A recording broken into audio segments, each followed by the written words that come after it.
Master plan పేరుతో మంత్రి తన బంధువుల అక్రమ భూములను సక్రమం చేసుకునేందుకే ప్రయత్నం చేస్తున్నారని ఏఐసీసీ కార్యక్రమాల అమలు కమిటీ చైర్మన్ ఏలేటి మహేశ్వర్ రెడ్డి అన్నారు.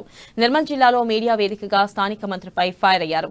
మాస్టర్ ప్లాన్ పేరుతో కమర్షియల్, రెసిడెన్షియల్ జోన్లోకి, రెసిడెన్షియల్ జోన్లో ఉన్న భూములను గ్రీన్ జోన్లోకి, కొన్ని భూములను ఇండస్ట్రియల్ జోన్లోకి ఇష్టానుసారంగా మారుస్తున్నారని ఆరోపించారు.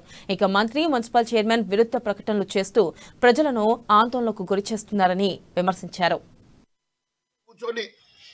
నీ రియల్ ఎస్టేట్ దందా కోసం ఈరోజు ఈ మాస్టర్ ప్లాన్ నువ్వు రూపొందించినవా? ప్రజలకు మీరు సమాధానం చెప్పాల్సిన అవసరం ఉన్నది. నీ కుటుంబ సభ్యుల కోసం ఇండస్ట్రియల్ జోన్ తీసుకుపోయి మంజనాపూర్ రైతుల మీద పెడతా అంటే ఎట్టి పరిస్థితుల్లో ఊరుకునేది లేదు. అంతేకాదు గ్రీన్ జోన్ని రెసిడెన్షియల్ జోన్ చేస్తూ, రెసిడెన్షియల్ జోన్ని గ్రీన్ జోన్ చేస్తూ ఇష్టానుసారంగా నువ్వు మార్పులు చేర్పులు చేస్తే ఎట్టి పరిస్థితుల్లో ఊరుకుండేది లేదు.